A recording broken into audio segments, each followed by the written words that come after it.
우리의 산성 되시며 우리의 피할 바위 되신 주님을 찬양하며 높여 드립니다. 은혜를 사모하며 생명의 말씀 듣기 위하여 이 자리에 온 하나님의 사랑하는 백성들 가운데에 은총 베풀어 주시사 우리의 상한 마음을 주님 앞에 토로하며 찬양 가운데 임하시는 주님을 경험하고 말씀으로 우리를 변화시키는 주님을 기대하며 나가기를 원합니다. 우리의 예배 가운데에, 우리의 모임 가운데에 주의 영이 함께하여 주시옵소서. 예수님의 이름으로 기도드립니다. 아멘. 하나님의 말씀 에베소서 3장 14절에서 16절 말씀 봅니다.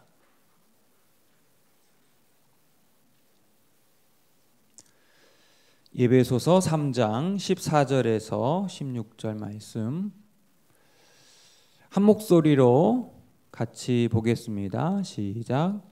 이러므로 내가 하늘과 땅에 있는 각 족속에게 이름을 주신 아버지 앞에 무릎을 꿇고 비노니 그의 영광의 풍성함을 따라 그의 성령으로 말미암아 너희 속사람을 능력으로 강건하게 하시오며.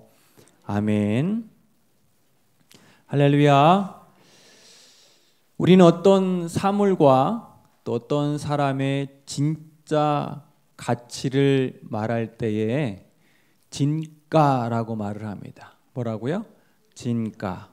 그래서 진가를 알아보다, 또 진가를 발휘하다라는 말을 씁니다.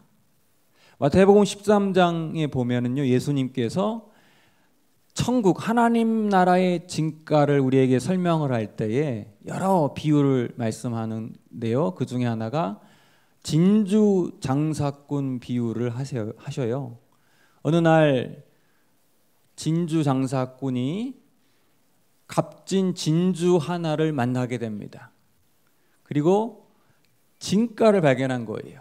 가격은 예를 들어서 시장가가 1억에 나왔는데 실제 이 진주의 진가는 5배나 많은 5억 원이라고 할 때에 여러분이라면 어떻게 하겠습니까? 여러분의 아파트를 정리하고 가진 소유를 다 팔아서 5억 원이 되는 그 값진 진주를 빨리 사야겠죠. 왜 그래요? 이 진짜 가치가 1억 원이 아니라 5배에 해당하는 5억 원이기 때문입니다. 여러분, 돈은 이렇게 버는 겁니다. 진가를 알아보는 사람. 그런데 사실 어떤 사물은 조금 우리가 물건은 진가를 못 알아보면 손해를 보는 것 뿐이지만 사람의 진가를 잘 알아보지 못하면 어떻게 돼? 우리 인생이 매우 피곤해지게 됩니다. 여러분 결혼을 할 때 여러분의 배우자의 진가를 잘 알아보고 결혼했습니까? 너무 당당하게 아니요 하니까 제가 말을 잃었네요. 어쨌든 뭐 물릴 수는 없고 진가를 알아보는 게 중요합니다. 물건이야 좀 싸게 사고 비싸게 살면 그만이지만, 손해보면 그만이지만, 사람은요 제대로 된 진가를 잘 알지 못하면은 평생 피곤해요. 그리고 잘 알아보면 인생이 좀 부드럽고 행복해지게 됩니다. 그러면 어떻게 보면은 그 사람의 진짜 값어치, 진가를 알아볼 수 있습니까? 여러분만의 어떤 독특한 방법이 있으세요? 목사님, 제가 뭐 인생 허투루 살지 않아서 제가 얼굴만 보면 알아요. 저는 딱 보면은 그 사람 인상 보면 이 사람이 어떤 사람인가, 인품이나 이 사람의 정말 속마음 저는 알 수 있습니다 라고 생각하는 분이 있습니까? 그런 분은 조심하셔야 돼요. 사기당할 확률이 매우 높습니다. 그래서 속담에 그렇잖아요. 10길 물속은 알아도 한 길 사람 속은 몰라요.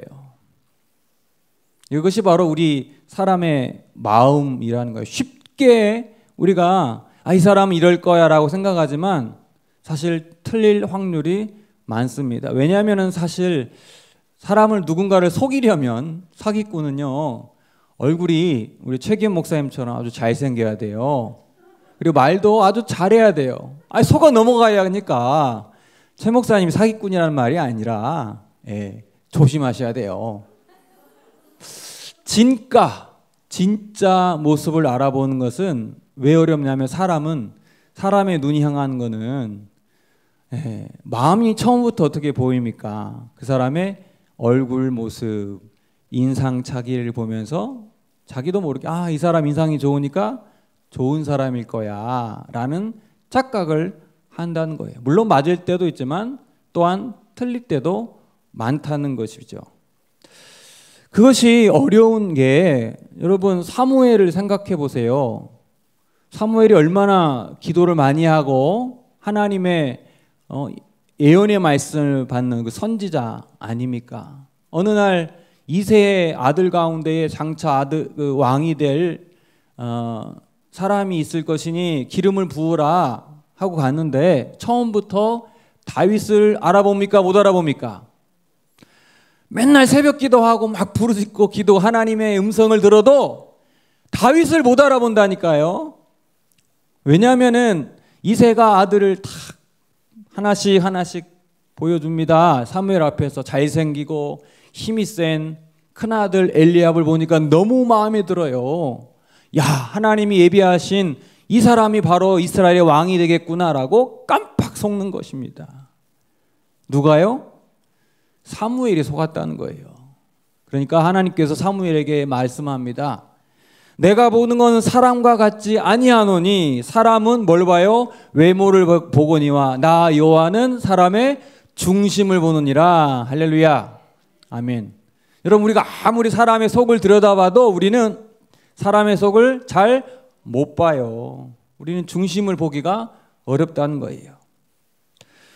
사랑하는 여러분, 그럼에도 불구하고 우리는 사람의 진가를 알아봐야 돼요.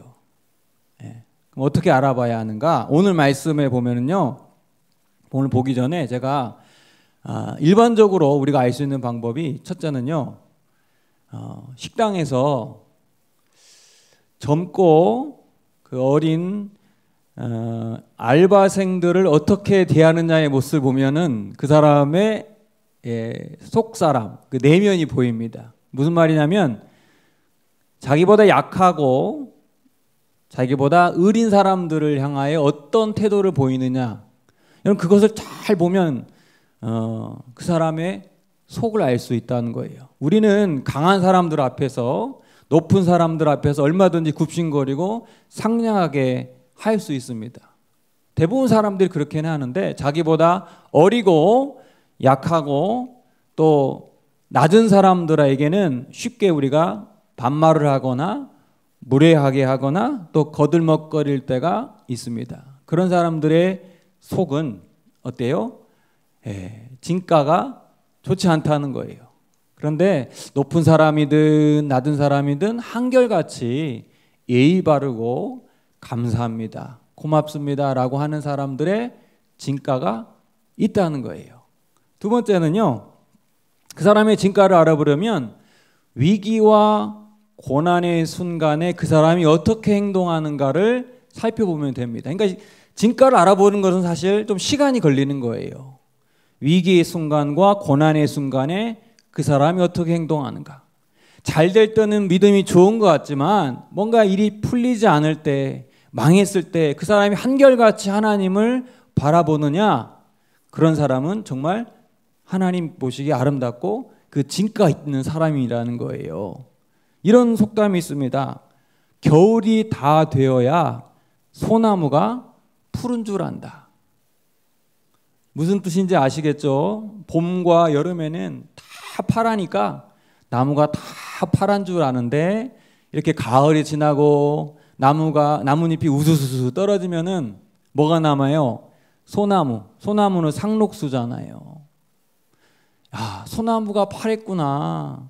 위기와 고난의 순간에도 믿음을 잃지 않은 사람들이 바로 진가가 드러난다는 거예요. 여러분 그런 사람이 되기를 바랍니다. 우리 최기현 목사님이 다음 주 주일날, 다다음 주 주일날 사임하는데 진가가 나타날 줄 믿습니다. 성경은 그러면 뭐라고 말씀하는가? 저는 진가라는 단어가 성경에는 나오지 않지만 다른 말로 말하면은 속사람이라고 말할 수 있을 것 같아요. 속사람. 문자적인 의미로 보면 속사람은 내 안에 있는 참 나, 참 자아가 바로 속사람인데, 오늘 본문 사도 바울이 에베소 교인들을 위해서 간절히 기도하면서 가장 먼저 기도하는 것이 에베소 교인들이 속사람이 강건하게 해주십시오라고 기도를 합니다. 우리 함께 16절 같이 읽어보겠습니다. 16절 시작.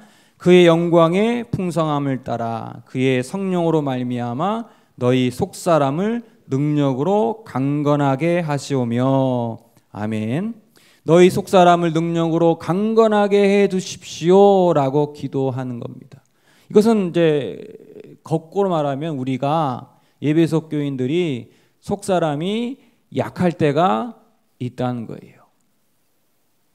속사람이 약한 사람들의 대표적인 특징이 있습니다. 크게 두 가지인데요. 첫 번째는 내면이 약하다가 보니까 겉으로 치장을 많이 하는 거예요.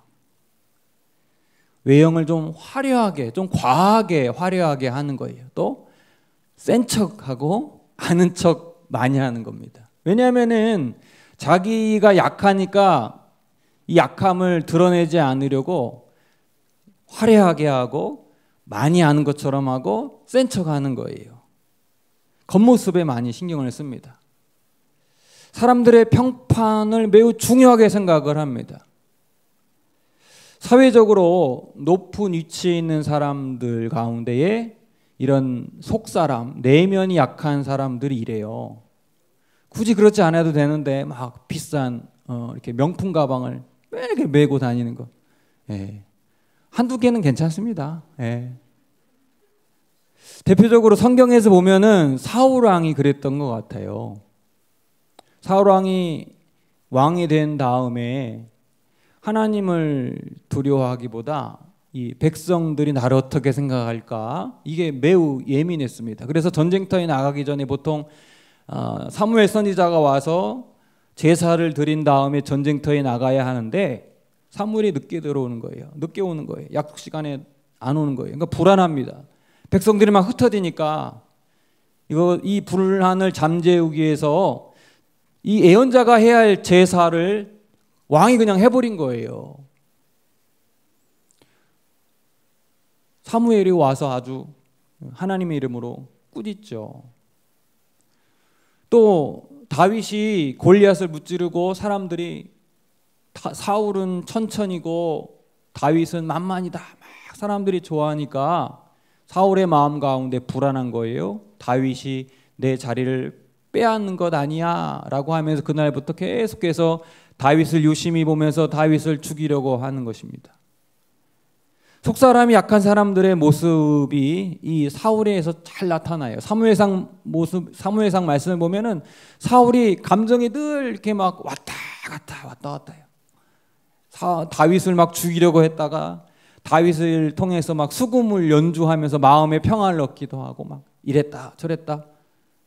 이 속사람이 약한 사람들의 전형적인 모습입니다.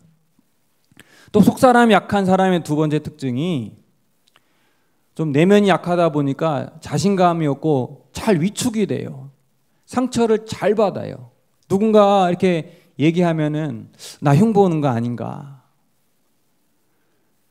말을 농담을 해도 농담을 농담대로 받지 못하고 마음의 상처를 쉽게 받는 분들을 보게 됩니다. 그분들의 성품이 사실 처음부터 나빠서기보다는 자라온 환경과 가정 배경의 영향이 매우 큰 것 같아요. 제가 이제 우리 교회뿐만 아니라 오해하지 마세요. 제가 그동안 목회하고 하면서 신방을 가보면은 우리 권사님 집사님들 보면은 참 아까운 분들이 있어요. 제가 얘기를 해보고 성경 이렇게 설교하고 대화를 나눠보면은 이분이 너무 똑똑해요. 머리도 똑똑하고 성경도 잘 알고 인생을 참 지혜롭게 잘 살아. 근데 좀 남 앞에 설 때 좀 자신감이 없는 분들이 있어요. 왜 그러냐 보면은 집안이 어려워가지고 학교를 제대로 못 다니니까 이 가방끈이 짧으니까 그게 위축이 되는 거예요. 자존감이 약한 것입니다. 근데 그분이 예를 들어서 좋은 환경에서 요즘 같은 시대에 태어났으면 대학도 가고 머리도 좋으니까 공부했으면 진짜로 박사도 되고 교수도 될 만한 머리이신데 좀 시대를 잘못 만나가지고 초등학교도 제대로 못 나오고 그러다 보니까 자신감이 없어지잖아요. 여러분 그런 경우 있지 않습니까? 그런 부분 보면 전 아까워요. 참 이분이 요즘 태어났으면은 목사님도 되고 뭐 교수님도 될 텐데 그런 분들을 봅니다. 그럼 어떻게 할까요? 이번 생은 망했고 천국에서나 어머니 뱃속에 다시 들어갈 수는 없고 아이고 이 원통한 세상. 오늘 바울이 에베소 교인들을 중보하며 무릎을 꿇고 간절히 기도하는 것이 바로 이것입니다. 속사람을 강건하게 하옵소서. 우리 한번 따라 보겠습니다. 속사람을 강건하게 하옵소서. 우리 다시 한번 시작. 속사람을 강건하게 하옵소서. 여러분 어떻게 속사람을 강건하게 할 수 있을까? 건강하게 할 수 있을까? 목사님, 제가 좀 더 많이 배웠으면은 자신감이 있었을 것 같아요. 목사님, 제가 젊고 좀 더 건강하면 제 속사람이 좀 강건할 것 같아요. 제가 좀 경제적으로 좀 여유로우면 제가 속사람이 좀 강건할 것 같아요. 여러분 이런 마음 있잖아요. 제가 좀 더 예쁘고 잘생겼으면 제가 속사람이 강건할 것 같아요. 예, 전혀 틀린 말은 아닙니다. 여러분 속사람도 중요하지만 계절 바뀌면 옷 한 벌도 사 입고 미용실 가서 머리도 좀 하세요. 중요합니다. 돈도 좀 쓰세요. 제가 이거를 말씀드리는 게 아니라 여러분 뭔가 그 외적인 것으로만 우리가 관심을 기울여서는 안 되지만 어느 정도는 좀 배우기도 하고 또 공부도 하고 또 좀 외모도 가꾸고 하는 것이 중요해요. 근데 그것이 우리의 속사람을 강건하게 하는 근본적인 이유는 되지는 않습니다. 그렇잖아요. 우리가 볼 때는 이 사람은 너무 환경이 괜찮아요. 그런데 그 사람 마음의 병이 있어요. 우울증이 있습니다. 우리는 이해를 못해요. 야, 이 사람은 배울 만큼 배우고 남편도 괜찮은데 왜 이렇게 힘들게 사는가? 또 재벌집 자녀가 왜 마약을 하고 왜 스스로 목숨을 끊습니까? 우리가 볼 때 뭐가 부족한 게 있다고? 이게 무슨 말인가 하면은요, 하나님의 형상으로 창조된 저와 여러분은 여러분 근본적으로 그것으로 우리의 속사람이 강해지는 게 아니라는 거예요. 이것이 속사람을 강건한 게 아니에요. 다른 것이 있습니다. 오늘 말씀이 그것을 얘기하고 있어요. 근본적으로 우리의 속사람을 강건하게 하는 첫 번째 방법은 하나님의 풍성함, 하나님의 충만함에서부터 오는 것입니다. 16절 말씀에도 그의 영광의 풍성함을 따라 19절 말씀 하나님의 모든 충만하신 것으로 20절 우리 20절은 함께 같이 읽어볼까요? 20절 시작. 우리 가운데서 역사하시는 능력대로 우리가 구하거나 생각하는 모든 것에 더 넘치도록 능히 하실 이에게 아멘. 천지 만물을 창조하신 하나님 아버지 앞에 바다의 물방울조차도 안 되는 이 조그마한 우리의 지식을 자랑할 게 뭐가 있어요? 박사학위 받으면 뭐합니까? 모든 것 위에 모든 것 되신 하나님 앞에 내가 가진 아파트 몇 채가 뭘 그렇게 자랑할 게 있다고.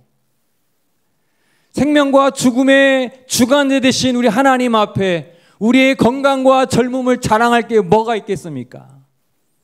죽으면 먼지와 같은 우리의 인생 한꺼풀 벗기면 아무것도 아닌 인생. 나이 들면 다 비슷비슷해지고 우리의 지적인 수준도 우리의 외모도 다 고만고만한 인생들을 뭐 이렇게 자랑할 게 있다고. 하나님의 넘치는 풍요로움 앞에 우리는 그 주님을 의지할 수밖에 없어요. 하나님의 충만하심, 우주 만물을 통치하시고 다스리고 영원에 계시는 우리 하나님 앞에 올려드릴 것은 찬양과 감사와 예배밖에 없습니다. 찬송가 20장 우리 한번 찬양 한번 해볼까요? 큰 영광 중에 계신 주 1절만 한번 해보겠습니다. 우리 하나님의 큰 영광, 하나님의 풍요로움 한번 찬양해 볼게요. 큰 영광 중에 계신 주 나 찬송합니다. 큰 영광 중에 계신 주 나 찬송합니다. 영원히 계신 주 이름 나 찬송합니다. 우리 다시 한번 큰 영광 중에 큰 영광 중에 계신 주 나 찬송합니다.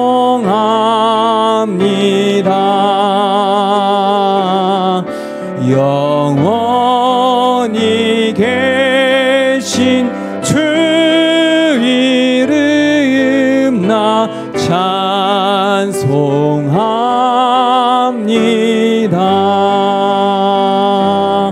할렐루야.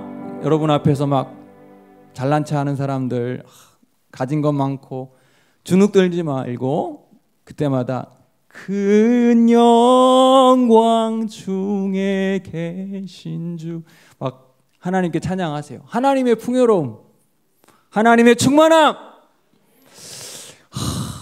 뭐 잘생기면 얼마나 잘생기고 돈이 많으면 얼마나 많고 아는 거 있으면 얼마나 알겠습니까? 이러한 삶을 잘 살았던 사람이 바로 다윗입니다. 목동의 초라한 출신에 관심을 아무도 기울이지 않은 그 다윗이 하나님의 충만함과 하나님의 풍요로우심을 노래한 것이 어디예요? 시편 150편의 모든 노래 아니겠습니까?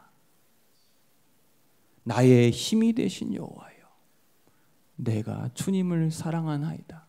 주는 나의 반석이시요 피할 바위시요 나의 요새시라. 하나님의 풍요로움과 하나님의 충만하심에 의지하며 살아가는 인생이었습니다. 두려울 게 없잖아요.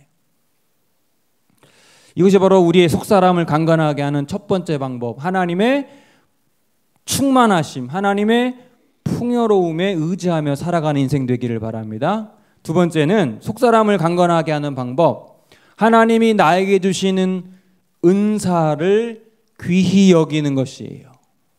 16절 말씀 한 번 더 봅니다. 16절 시작.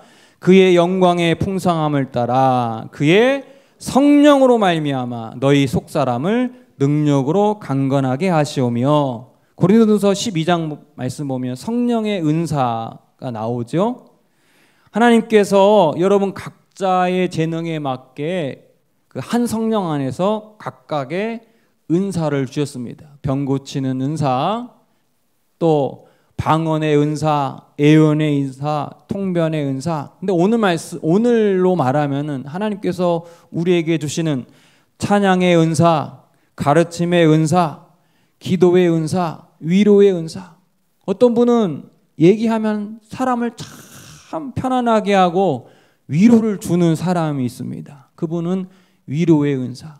그분이 손길이 닿으면은 음식이 맛있어져요. 요리의 은사를 받는 것입니다. 물론 반대도 있어요. 그분은 웬만하면 맛있어야 하는데 누구 저는 생각나는 분이 있는데 제 아내입니다. 예, 우리가 가진 고유하고 독특한 은사를 귀하게 생각해야 돼요. 귀하게. 김양림 권사님 왜 이렇게 은혜를 받으신지 귀하게 생각을 해야 돼요. 다른 사람 부러워하지 말고. 제가 아는 목사님이 있습니다. 미국에서 이민교회 하다가 만난 목사님인데 지금은 아마 은퇴를 했을 거예요. 근데 그분이 참 인생이 이제 드라마틱해요. 그 한국에서 매우 이제 좀 유명한 대학에서 뭐 신소재 공학인가 하여튼 공학 박사로 미국의 국비장학생으로 왔습니다. 그러니까 그 박사학위를 받고 한국에 들어가면 지금이야 뭐 이렇게 좀 대학 교수도 쉽지 않지만 뭐 옛날이야 뭐 외국에서 박사학위 받았으면은 뭐 대기업이든 뭐 큰 뭐 정부에서 뭐 요직을 주고 교수 정도는 되지 않겠습니까? 근데 이분이 박사학위를 하다가 예수님을 만났어요. 인격적으로 예수님 만나고 신학을 해가지고 그냥 목사만 된 게 또 그분이 머리가 똑딱하다 보니까 구약학 박사를 해가지고 막 히브리어, 아카드어까지 하고 막 공부를 엄청 많이 했습니다. 박사학위가 2개가 있는 거예요. 공학 박사, 신학 박사. 그분이 이민 목회를 시작했습니다. 목회가 잘 됐을까요? 잘 안 됐을까요? 부정적이셔. 잘 될 수도 있지. 잘 안 됐어요. 근데 그분이 하는 말이 그래요. 목회를 잘했다는 게 제가 말하는 건데 사람들이 막 이렇게 막 뭐 이민교회 얼마나 사람들이 많이 오겠어요. 근데 그분이 하시는 말씀이 참 제가 잊혀지질 않아요. 양 목사야, 내가 만약에 교회에서 자동차 고치는 수리 기술을 가르치거나 하다못해 옷을 수선하는 기술을 가르쳤으면 아마 사람들이 배우러 왔을 거야. 근데 내가 아무리 성경을 잘 가르쳐도 사람들이 안 오르더라는 거예요. 제가 그때 깨달았습니다. 기술을 배우자. 기술을 배우자. 그래서 그분이 저한테 하는 말, 미국에 오래 있을 거면 기술을 배워야 돼. 침 놓는 기술을 배우든지, 에어컨 고치는 기술을 배워. 저한테 심각하게 얘기한 거예요. 진짜 제가 그래서 대학을 다시 가야 하나 그런 생각을 들었을 때 이제 한국에 온 건데요. 제가 그때 깨달았습니다. 기술이 중요하구나. 한국 사회는 이렇게 손으로 하는 거나 이런 것들 좀 귀히 여기지 않는데 제가 무슨 기술을 배우라고 말씀드리려는 것이 아니라 여러분에게 말씀드리고 싶은 게 뭐냐, 여러분이 가지고 있는 은사를 귀히 여기라는 거예요. 때로는 저의 설교나 아주 탁월한 가르침보다 여러분의 은사를 통해 하나님께서 놀라운 역사를 하신다는 거예요. 회계를 잘하신 분들, 돈을 잘 교회에서 회계 잘하신 분들을 통해서 하나님이 역사하시고, 여러분 요리를 잘하는 걸 통해 하나님이 역사하시고, 찬양을 통해 역사하신다는 거예요. 내가 갖고 있는 것 귀하게 여기세요. 다른 사람들이 잘하는 것을 부러워하지 마시고 내가 갖고 있는 은사를 귀히 여기십시오. 그것을 통해 하나님께서 영혼을 살리시고 교회를 살리신다라는 것입니다. 여러분, 오늘 2가지 뭐예요? 하나님의 충만하심과 하나님의 풍성하심을 의지할 때 우리는 속사람이 강건해집니다. 2번째, 하나님께서 성령을 통해 여러분에게 주신 은사를 귀히 여기십시오. 아름답게 여기십시오. 그것을 발전시키시고 그것을 개발하십시오. 이것이 저와 여러분의 속사람을 어떻게 해요? 강건하게 하는 방법. 할렐루야. 오늘 말씀을 기억하면서 아까 불렀던 큰 영광 중에 계신 주 한번 찬양하고 기도하며 나갑니다.